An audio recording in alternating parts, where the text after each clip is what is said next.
Today I want to speak about a very misunderstood word. Ahara, food.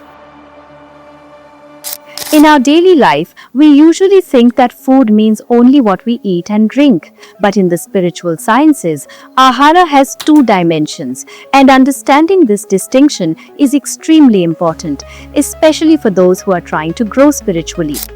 There are two kinds of food. Food for the body, gross ahara, food for the mind, subtle ahara. And if we are honest, the second one shapes our spiritual life far more than the first.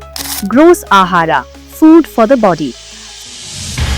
Food that we take through the mouth, what we eat and drink, nourishes the physical body. It gives strength, health, immunity and energy.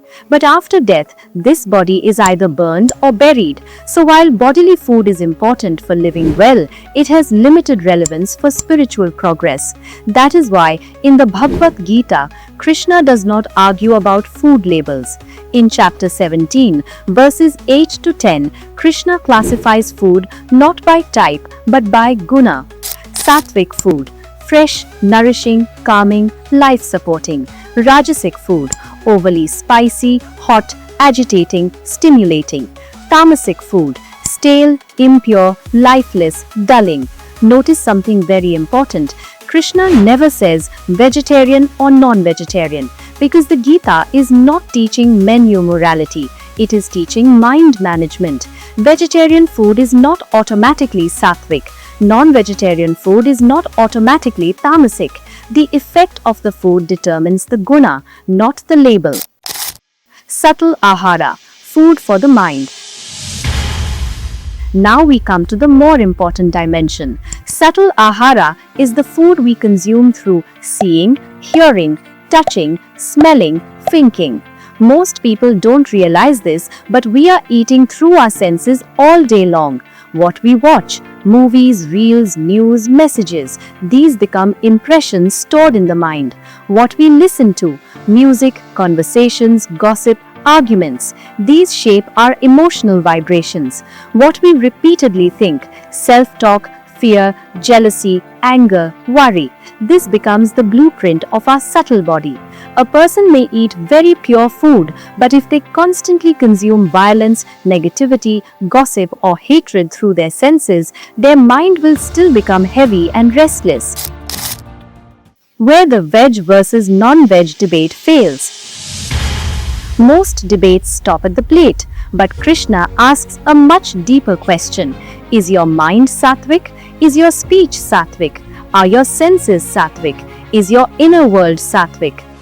A person eating simple food with a compassionate, disciplined mind may be far more spiritual than someone eating vegetarian food while constantly criticizing, judging, or consuming negativity. Ahimsa begins in the mind, not in the menu. When this is understood, the superiority debate automatically ends. If you are serious about spiritual life, be mindful not only of what enters your mouth, but also of what enters your mind, because in the end, the mind is what travels forward, not the body. There is a popular song by Ram Prasad, often sung by Sri Ramakrishna Paramhans. কামাদি ছয় কুম্ভীর আছে আহার লোভে সদাই চলে কামাদি ছয় কুম্ভীর আছে আহার লোভে সদাই চলে তুমি বিবেক হলদি গায়ে মেখে যাও ছোবে না তার গন্ধ পেলে বিবেক হলদি গায়ে মেখে যাও ছোবে না তার গন্ধ পেলে.